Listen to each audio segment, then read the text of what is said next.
Welcome to an all-new edition of Fanlight Zone Presents. My name is Ken M. You know me as the host of the ODPH podcast. I'm also the editor-chief here at Fanlight Zone. And today we have to talk about a book that's coming out on July 14th. That is not your average crime story by any stretch of the imagination, because Detective Claire Clarice has got more going on in the sci-fi noir epic known as Waypoint that you definitely want to know about. And fortunately, we have a writer on here that knows a little bit more about her story than I do, but we're definitely going to be signing up for this campaign as soon as this episode is done. You might know his work from such projects as Ben 10, Mega Man Fully Charged, and also from companies like Kung Fu Monkey and Phoenix Pictures. Please welcome to the show the writer of Waypoint, Jeff Treppel. Jeff, what is going on? Hey, it is a beautiful Friday afternoon here in Burbank, California. Yeah, hoping there's not an earthquake and that wall of records doesn't fall on me, basically. Fingers crossed, but they might have some tremors because of what this book is doing, because there is going to be some buzz about this after we get into it.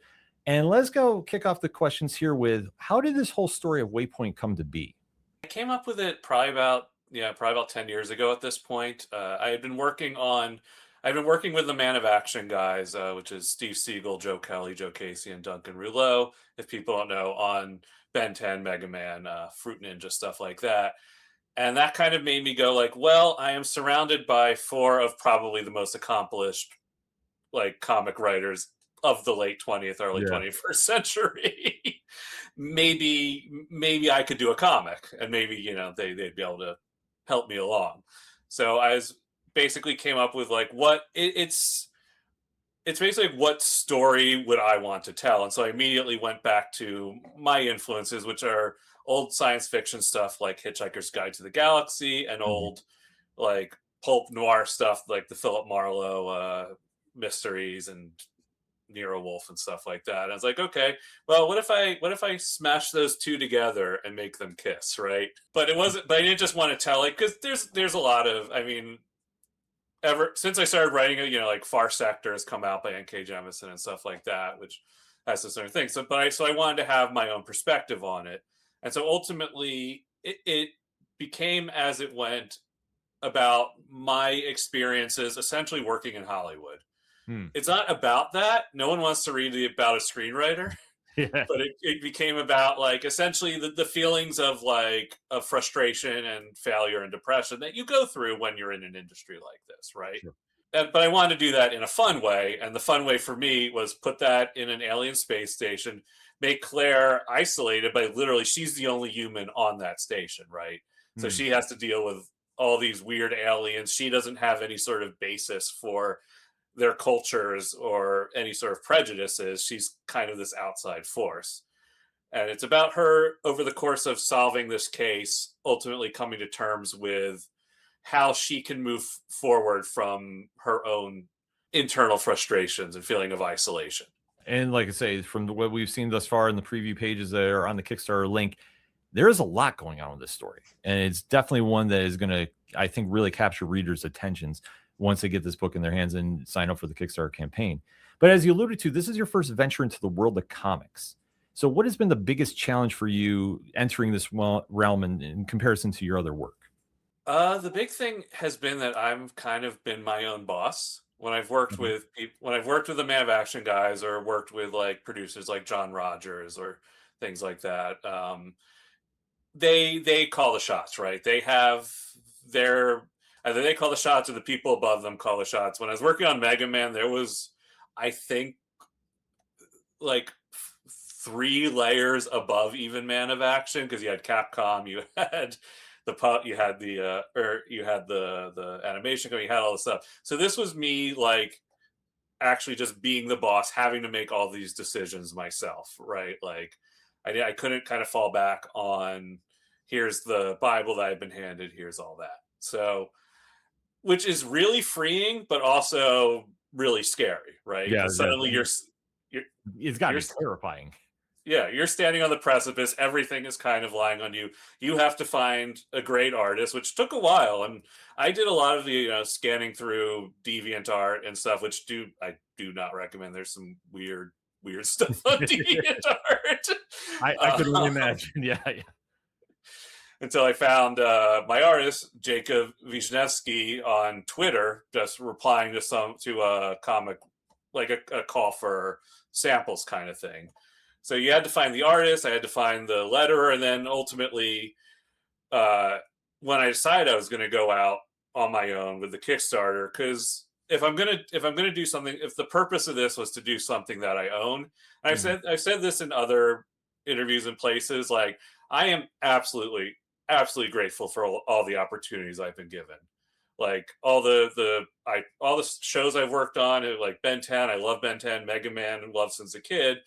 Like some of the stuff that didn't get produced was, stuff that I felt really passionate about, but it was all other people's stuff. This was my thing. So if I'm going to do it and I can't find a publisher who will let me own it, and look, I understand how the business works, unless you're like Image obviously lets the people own it, but I'm not at Image level yet. Let's be Mhm. honest here. Like hopefully with this book, someone at Image will look at it and go, this guy's pretty good. Yeah. But that's my impression of Image Comics. If I was going to own it myself, then ultimately it had to come down to I have to kind of put it out myself, and that has been a whole other learning process as well, because it's not just, oh, here I have these pages, they're lettered, they're nice and everything. Like I had the book done, and then half the work on top has, like, half as much again I've done to get this book out into the world. Yeah, and especially going into the world of Kickstarter, I mean, especially for the first time, definitely has to be an eye opener experience. I would say, what has been the biggest impression made on you thus far? Obviously, being the first time comic, but now first time with Kickstarter. The tricky thing is that I've been learning, because I've been working with Prana, which was Adam Freeman, Mhm. and some other great folks.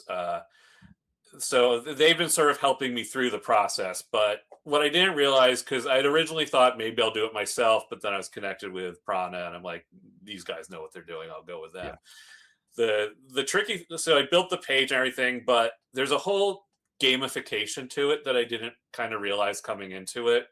The way that you structure the tiers, the way that you tease it out to people and stuff like that. The Kickstarter has been a major force in self-publishing and creation for what, 15, 16 years now. I'm not sure Something like exactly that. when. It's exploded over the past decade. Yeah. And so just like any other business, like when it started as the Wild West, right? Mhm. People were just throwing stuff out there, offering all sorts of stretch goals and stuff. Now there is just as much as any other route you would take to get the book out. There's a way to do it, Mhm. and learning about how to do that has been it's been an experience, and like especially for future books, I've learned a lot, picked up on. But I think the really nice thing about it is, and once the thing goes live and I'm able to directly interact with the backers and all that, I think will be really cool. But I think what really appeals to me about Kickstarter, and I have kickstarted, like, I'm an avid board gamer, I'm an Mhm. avid comics reader, so I've kickstarted a ton of this stuff. And like what's really nice about it is it gives you a sense of ownership in this creation, right? Because again, you buy a book from Image, and again, I'm not trying to crap on Image. I love Image, but you buy a book from them, and they've already, they've printed it, they've already done all these costs. You are doing a kind of end to end thing. Mhm. With Kickstarter, you're essentially doing a pre order. Like if this Kickstarter doesn't get funded, and I think it will, but if it doesn't get funded, like I need the money to print the book, Mhm. right? Like people who are backing this Kickstarter are directly contributing to this book existing in the physical world. And I Yeah. think that that's kind of cool. That's like it goes back to the middle, the Renaissance. You have the Patreon app now. You had patrons, you had people. Michelangelo wasn't just being a genius on his own, Mhm. right? Yeah.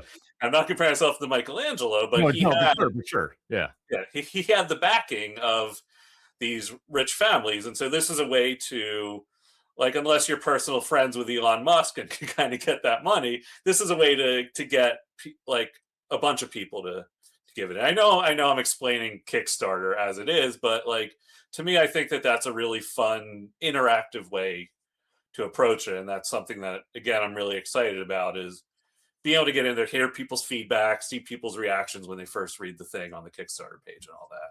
Yeah, well, I think that's just something with Kickstarter too. It's just so much more of a personal connection because it's the direct interaction with the audience, and you can kind of get a real temp in the room and see about what the vibe is for that, and then obviously take that experience with you to wherever you go for your next project.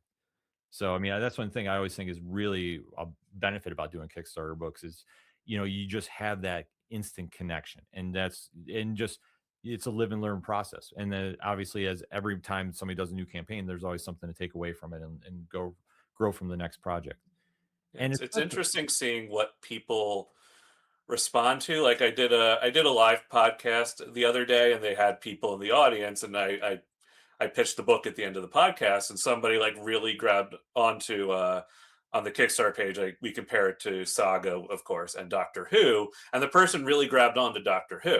I'm hmm, like, okay, maybe that's like something that, and I love Doctor Who, obviously, but yeah. like I'm like maybe that's something I need to hit harder, and I wouldn't have necessarily thought of that if I hadn't gotten that direct feedback from that potential backer.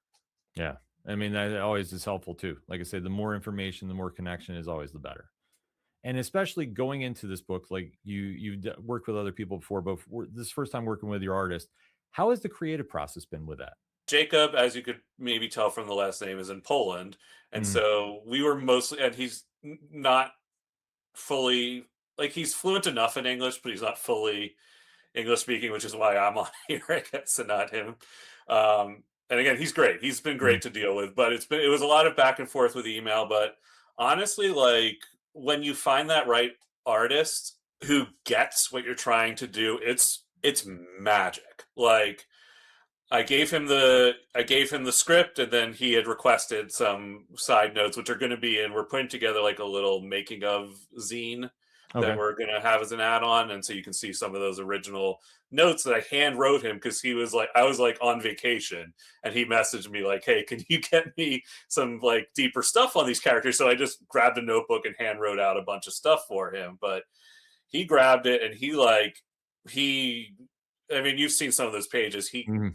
He built that world from, like, in the script. I'm like, there's a lot of different cool aliens, like some like all these different things. And then once like in issues, so in issue one it's a little more detailed. And then issues 2, 3, and Sure. 4 it's just like, yeah man, have fun. Like it's like building that trust with him was great. Like it was honestly really easy to work with him because he just, again, like I said, he immediately got that kind of like cool heavy metal magazine like world that I wanted to build with this comic. Yeah, no, Jacob's art, especially too, with that world building, that's so key to any story because that's obviously the first impression. You really have to nail that. And just from the preview pages that are alone on the link right now, that is enough to sell you because there is just so much of a really cool sci-fi noir type deal. It really just jumps out to the readers. And I think that, yeah, the instant gravity, that pulls you into the story. And then let alone when you start diving into Claire's story, because she is a very complex character, would you say? Yeah. um, it's like I mentioned, Steven T. Siegel from Man of Action has been kind of my mentor through this whole process. And his one of his big things, and I can't thank him enough, and I will continue thanking Yeah. him on these podcasts. But the one of his big things is it's not write who you know, it's write who you are. Right? Mm, You want to. It's not necessarily like, oh, I'm a big record collector, so I'm going to write about records. Like no, it's you got to write about like who you are inside. And so Claire is going through a lot of stuff, and it's not necessarily stuff that you would, if you're interacting with me on a day-to-day basis, you'd be like, oh, Jeff is dealing with some stuff. But there's a lot of, like I was saying, in Hollywood especially, I've been in this industry, and as much as honestly there is one anymore, things have been a little the last few years with all the consolidation and after and the pandemic and everything. mm, Um, it's an industry born to create imposter syndrome, right? yeah. It's an industry born to essentially isolate you. Like that's kind of what I was feeling. And so I poured, even though, like, again, like I said, it's not the story of a struggling screenwriter. Like, even though there have been many great noirs about that, it's not, I'm like, I wanted to take those kind of feelings that I had of the isolation, the depression, the imposter syndrome, the kind of past feelings of being burned on projects and stuff, and put that in a character who was not at all on the surface like me. Claire to me is very, at the beginning, she's very kind of guarded. She's very sarcastic. And this is a tangent, but Not sure. I had a lot of, there were a lot of different iterations of the title. Mm. And the title originally for the book, which I got a lot of feedback on, and it's like, okay, I'll change it. But the title initially was Stationary, because it's a pun on space station, but it's also because Claire feels like she's stationary in her life, right? Okay. She's stuck in this place, and eventually I settled on Waypoint when I read the title, which gives you kind of the more sci-fi feel. It gives you the space station feel, but it also indicates Claire is at a waypoint. She is not at the end. She's kind of stuck in this place, and she's struggling with, how do I get out of this place? And the answer ultimately is to be active, right? It's to go out there, meet people, build relationships, and push through what you think is the right thing to do and what you think is the thing that you need to do to get yourself to the other side of all of this. Which is, I'm not going to say it's an especially like original take on story. There's only so many types of stories, but it's one that speaks deeply to me. Yeah, and I think it's going to be speaking to the audience too, like I say, just from the little snippet, but just with that kind of message too. I mean, making a connection like that on that level, that's something that fans can definitely relate to, and then watch the journey of the character going forward, and especially in the sci-fi background to it. For you as a creator, what is the biggest draw to dabble in this genre?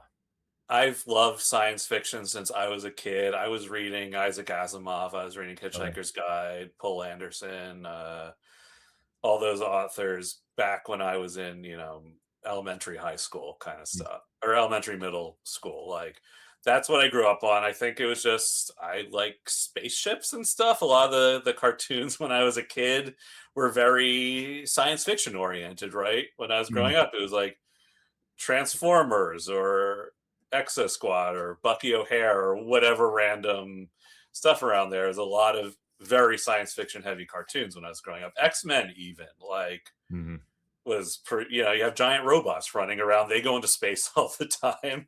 Yeah. It's a fun playground, and it's the nice thing about science fiction is, like, I know that there's like there's hard science fiction and there's a little more pulpy stuff, and like the hard science fiction is interesting because that gets into like the actual science nitty gritty of it.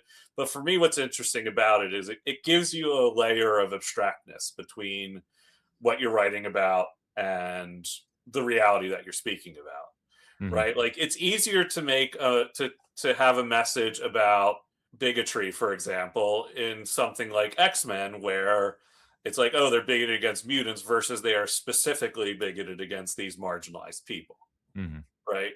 Yeah. So for me, the appeal of science fiction is you can tell these stories that have all these little bells and whistles, right? Like, that's the fun. I have a friend who I board game with, and he does not like space. I'm like, how do you not like space stuff? It's so cool. Like, I'm not sure we'll ever actually get there, but like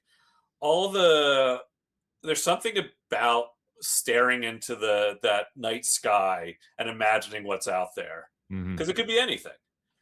And so you can combine that. This could be anything but it's actually about these things that I want to deal with on Earth. But there's enough of like a distance between the two things that you're not necessarily hitting things that would turn people off or alienate people. Oh no, it makes perfect sense, because I think the one thing too with sci-fi is it's so much of a wide open playbook that you can really push the envelope a little more further than some might think, because it's really just that much of an open landscape to create on. And I think in stories like this too, where you're having Claire's story as as the focal point, but that is the backdrop, I think it just adds a nice element to the book.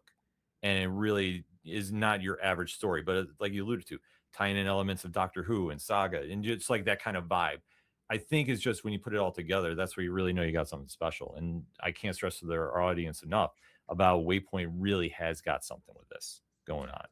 Well, I think what's fun about doing it from Claire's point of view specifically is there's a whole in the background of there's a whole, intergalactic politics and like different factions that hate each other and all that, and Claire doesn't care about any of it, right? Mhm. She just has a case to solve.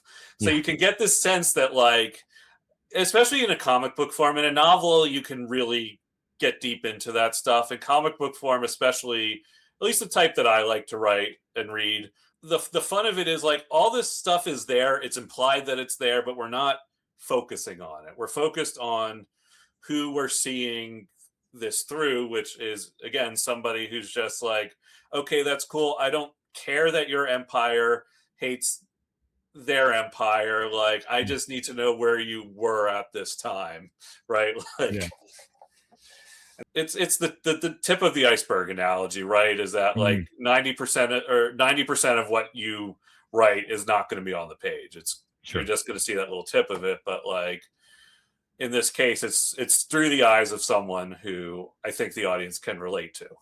Yeah. And I think there's going to be something that fans are really going to dig about this. Like I say, there's that connection point. And especially going into the independent comic scene right now, right? It feels like there's such a renaissance of like, no matter what you're looking for at the comic shops, there's something for everybody. What is your take on the current scene right now? I mean, you're an avid reader. What are you picking up at the shops? I picked up this recently. All This right. is fantastic. This appealed to me. I mean, Scotty Young is obviously love his stuff, but Mhm.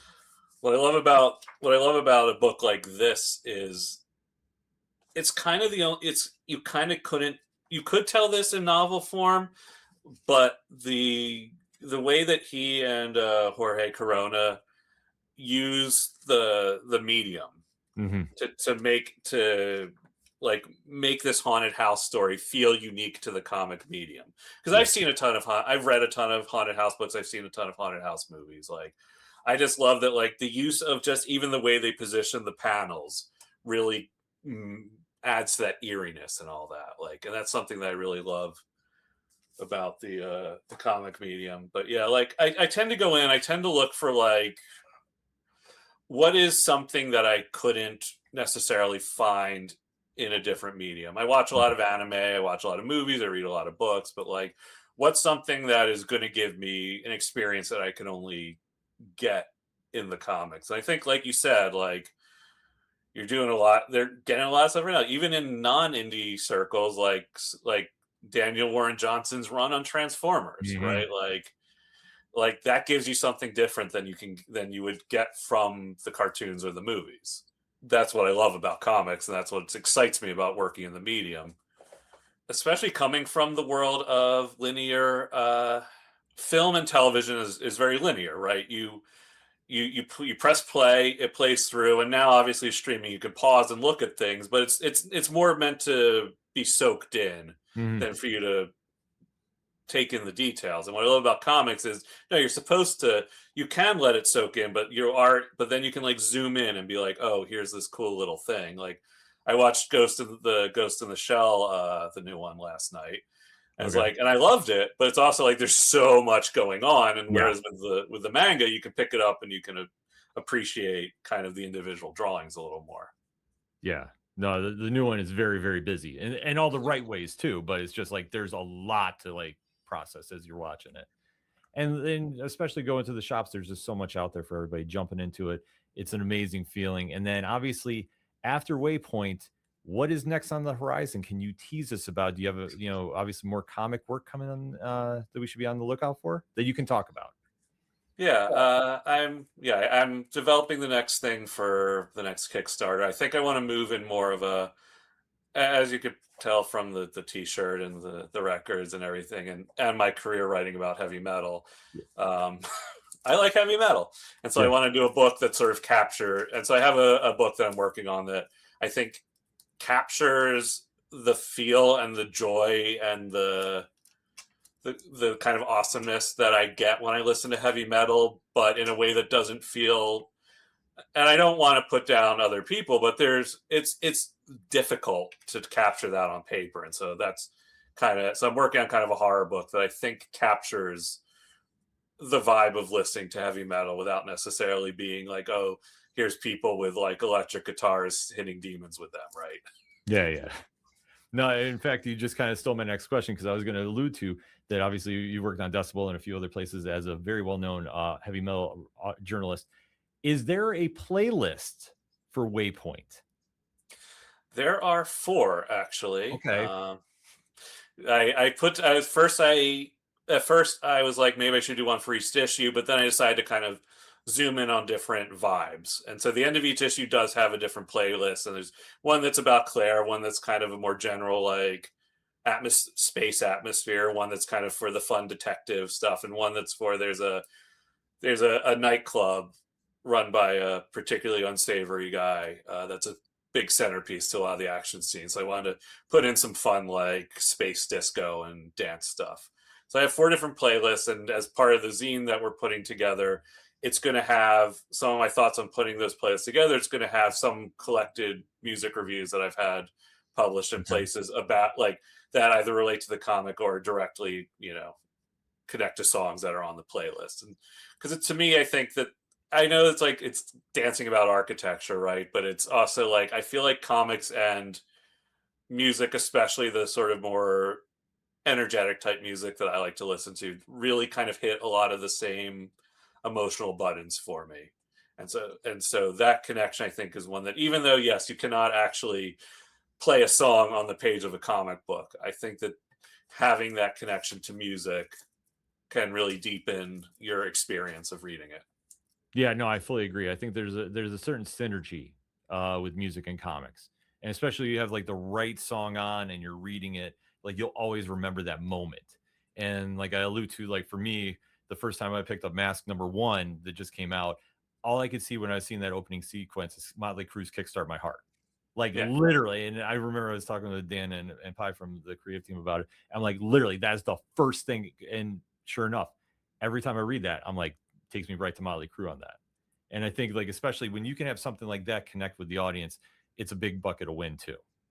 Humans are very we lose a lot of it when we're dealing with everything over screens like this. Yeah. But humans are extremely sensory creatures, right? And that's part of Mhm. the reason that I'm doing the Kickstarter versus like just putting because I could put it out online and charge whatever for it. Sure. But for me, like the book is, by the way, for the viewers, the book is done. It is complete, other than a few design like finishing production and that stuff. Like all the pages are done. So for me, I could put this out like today, just drop it online. But there's something about that physical experience of paging through a comic, feeling that paper. I spent so much time, so much time making decisions about paper stock for this book. Um, and it's important. No, it Like is. you No, want, no, it's a very how do we put this? Very underrated part of comics. yeah, it is like, and there's something more like I have so much stuff on PDF on my iPad, and it feels like you're just gliding through glass. Whereas again, picking up a physical book, you're getting that physical sensation on your fingers. You're physically turning the page. Like it's that kind of thing that the pushback to the streaming and the ease of everything is that it you with all that you miss that sort of human element, like, and so hearing is part of that, having Mhm. that connection to it. I mean, I wouldn't necessarily recommend like tasting the book, but Claire's theme song, for me, and it actually came way after I finished the book, was this garbage song from last year called No Future in Optimism is the name of the song. I wanted to make sure I got the name right. It's from Garbage's new album last year, which is fantastic. And I'm like, I heard that song and I'm immediately like, that's Claire. Got this cool kind of synthy vibe to it. It's both cynical and kind of optimistic. It captures a lot of the warring feelings in her head in music form to me. If you had the chance to cross over Claire into any other universe, legal ramifications, whatever, everything's waived, everything's cleared, everything's a go. Who would you cross over Claire into for a story and why? I think I would probably say, and I know I mentioned it earlier, but the world of Saga is a really fun one for me. It's one that it feels like when you pick up those books, it's just it feels like you want to just kind of hang out with Mm. those characters, some of the characters. Yeah, I would say some, not all. Like I feel like it'd be fun to kind of drop her into a universe like that where it's, because I think those characters especially are very passionate, and I think that would challenge her in an interesting way. Yeah, I could definitely see that. That would be a very, very fun story to do. Yeah. And then, Or okay, hack slash, right? or that would be a wild one. I would say That'd be a wild one. that would be a wild story. So that being said, though, we did allude to that you have a very heavy background in the heavy metal music genre. What do you think is the all time best heavy metal album of all time? It's an obvious answer to me, at least, but like if I was going to pick one metal album to hand to somebody and be like, this is heavy metal encapsulated, it would be Master of Puppets by Metallica. Great choice. Like, as much as I hate being basic like that, it's just like every time I put that out, I'm like, this is it. Whether or not you can argue whether it's the best or whether it's just like it is metal, like in its purest form. Like, Yeah, no, it's damn near perfect, if not fully perfect. Like I said, I'm yeah. a big Metallica fan, so I can fully agree with that statement. It's Like just I when want to you, pull out something obscure, like Blood Incantation is a band that I absolutely love. Their album Absolute Elsewhere from a couple of years ago is like the most mind blowing thing I've heard. But again, it's you need that background in metal to, I think, fully appreciate it. Whereas Master of Puppets, you put it on, you get it, right? Like Mhm. it's not there's no like, There's no gray area. It's like yeah. straightforward as it gets. And how would you say is the state of metal for anybody that's not listening to it like right now? There's a lot of really cool stuff going on in the genre. It's one of those things where it's hit a point where I'm not sure how much like insane evolution there's going to be in the genre, but it's got to the point where it's like there's there are enough interesting pathways for artists to explore, and there's enough like I hate the word authenticity, but Mhm. you can always tell the difference between like, it's like I was talking about with how I wanted to make Waypoint specific to me, right? It's Mhm. like I've heard a lot of bands, and I'm not saying they don't love what they do. They're having fun, they're doing it. But like I've heard a lot of bands that you put it on, you're like, okay, I could be listening to Judas Priest or whatever instead of this. This is just kind of a carbon copy.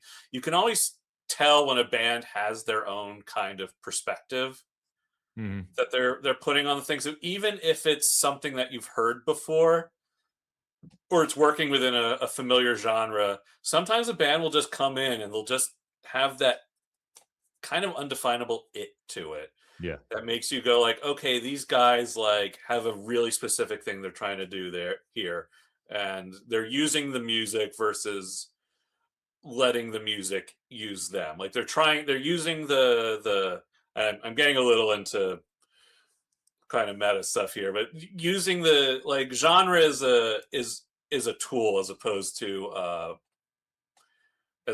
like something that you fit your thing into, right? Mhm. Like me being able to say like Waypoint is a science fiction mystery story is really helpful, right? It immediately puts you where it is.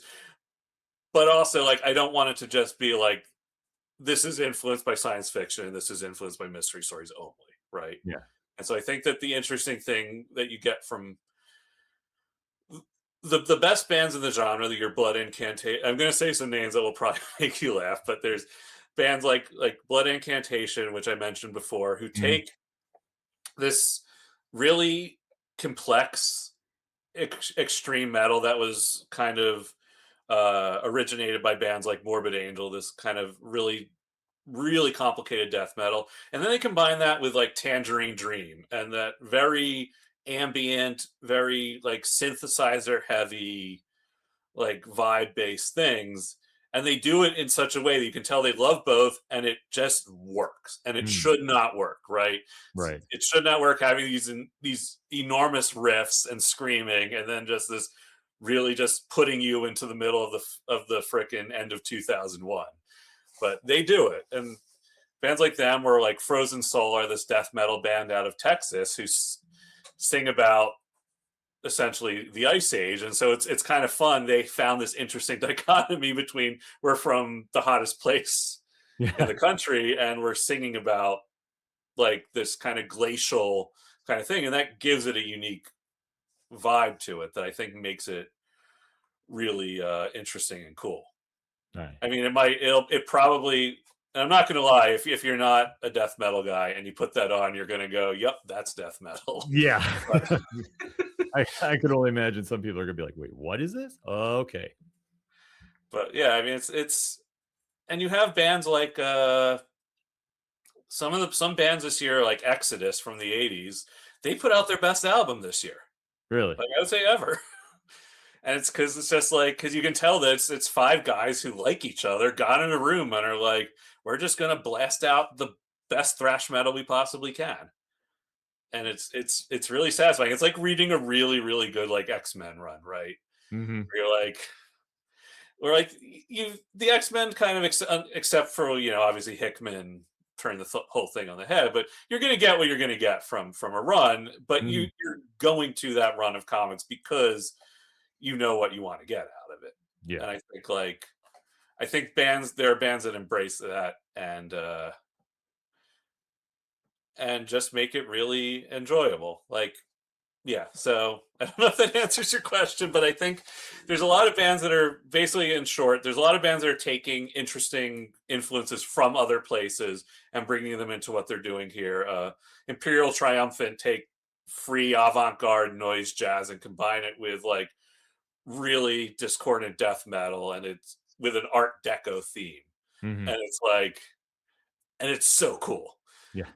It's not for everyone, but things shouldn't be for everyone. If it's Yeah. something for everyone, then it can be bland. I'm not saying that Nope, not even take it that way. But it's just no. yeah, There's certain things that just stand out, and the audience will find it that it's meant for, in yeah. that kind of situation. So So there's bands that are taking cool outside influences and making it and doing interesting things, and there's bands that are taking well trodden genre tropes and going, how do we make this our own? Mhm. And I think that that's kind of where metal is at, and there's a lot of cool stuff being made for people that are, again, I'm aware, I'm aware that there's a fairly big barrier to entry, but there. This is the thing. Like I feel like a band like Sleep Token now are really big, Mhm. Yeah. um, and it's not my thing. It's not my thing at all. But what bands like that are good for is people listen to it. Mhm. It's hitting there. It's hitting people, and then they go, "Hey, I like this." And there's some a little bit extreme type stuff in there. So they listen to that, then like, okay, well, what else is out there in the genre? Then they go listen to like Deftones, and like, okay, this is cool. Maybe I'll go try to listen to the stuff that influenced them or that was influenced by them. And you find that way in. I didn't start off listening to Tomb Mold, right, or Horrendous. Yeah. I came in, I listened to Judas Priest. Mhm. I put that on. I'm like, okay, this is cool. All right, what's a little harder than this? Okay, Iron Maiden. Okay, digging this. Metallica, digging this, and then eventually you're like, okay, what is this death metal stuff? Then you listen to it and you're like, nope. But then after a while, you're like, you hear the riffs, you hear the passion in the vocals, you hear the way that they're used as another type of like instrument, essentially. And at a certain point, if you're of that right mindset, it clicks, Mhm. right? It's like it's like with comics, like it's like Dave McKeon's art isn't for everyone, but once you get it, it's like Yeah, the it's mind coolest stuff. blowing. So the final question for you is, what is your favorite mystery story of all time? Favorite mystery story of all time. The one I keep coming back to is specifically the Robert Altman adaptation of The Long Goodbye. Okay. I feel like the it captures a moment in. I mean, I wasn't alive for the moment because it's from the '70s, but it captures this really interesting moment in America in a very specific way. This kind of interesting nihilism of the 70s, Hmm. but in a way that's, again, with the main character sort of filtered through this guy who's just kind of doesn't care about any of this stuff and is bumbling through it. And it's, I think what's fun about it is it's just, I approached Waypoint this way, is the mystery, like there are mysteries, there's the things where you're like supposed to sit down, you're supposed to get all the little clues and you're supposed to figure out the mystery. And there's one where you're just following the detective. Hmm. And the detective's finding his way through the case, and eventually he comes to some sort of conclusion. The actual solution to the mystery doesn't necessarily matter. It's the conclusion, that it's the message that you get from what the conclusion to that mystery is. And usually it's rich people suck, or or something to that effect. But it's to me, following that character through that process of discovery is the most fun part of mysteries, because it's nice to have a tight, like Sherlock Holmes, like, oh, okay, this is how it was solved. But for me, the journey is the joy of it, as Hmm. opposed to necessarily a really brilliant solution. Yeah. And I think when fans pick up Claire's story, they're going to have that same feeling, because this story definitely is not what you think it is, but it's got so many different elements going on. You're going to gravitate towards something with it. And this is going to be a Kickstarter campaign you don't want to miss. So in the liner notes of this episode, either on YouTube or in podcast form, is the Kickstarter link. Go there, sign up, make sure you don't miss this on day one, because trust me, as soon as fans are going to get this book in their hands, they're going to be raving about it, and you don't want to be missing out on this. Jeff, thank you so much for taking the time out to talk with me today. We definitely have to catch up after the issues come out. Thank you so much, man. Absolutely. And thank you for watching another edition of Fanlight Zone Presents. We'll see you next time.